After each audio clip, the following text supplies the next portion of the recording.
पण वेळ प्रसंगी एकत्र यायचे, मग तुम्ही आम्ही नाथ भक्त का एकत्र नाही येऊ शकत? तर हे उद्देश घेऊन आपण समाजसेवा व सर्व नाथ भक्तांना एकत्र करून हा परिवार सुखात नव्हे तर दुःखात हाकेला धावला पाहिजे। हा तुमची तर साथ नाथ शक्ती नाथ संप्रदायाची असणार आहे। तुम्हाला धर्मांतर फार वाढलंय, धर्मांतर कुठंतरी थांबवण्यासाठी हा सनातन धर्म कुठंतरी एकत्र यावा। कारण जवळपास सर्व आता सोशल मीडिया बघत आहोत, काही आपले नाथ भक्त आपल्याच भगवंताचा विटंबना करायला निघाले। संचारचा व्हिडिओ सुद्धा खरं बोलायला गेलं तर इंस्टा सोशल मीडियावर व्हायरल व्हायला नको, फक्त स्वतःचं नाव करण्यासाठी, इंस्टावर फॉलोअर्स वाढवण्यासाठी हे चुकीचं आहे। भावांना, आपल्या धर्माचा विटंबना करू नका।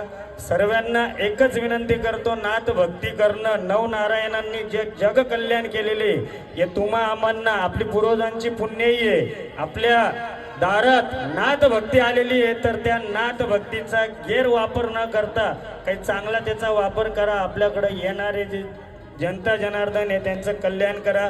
युवा पिढी फार वाईट वळणात गेलेली आहे, तर युवा पिढीला कुठंतरी नाथ संप्रदायात आला, त्याला भगव्याचा मान द्या, नाथ भक्ती काय आहे त्याला सांगा, असंच परिवार वाढवा।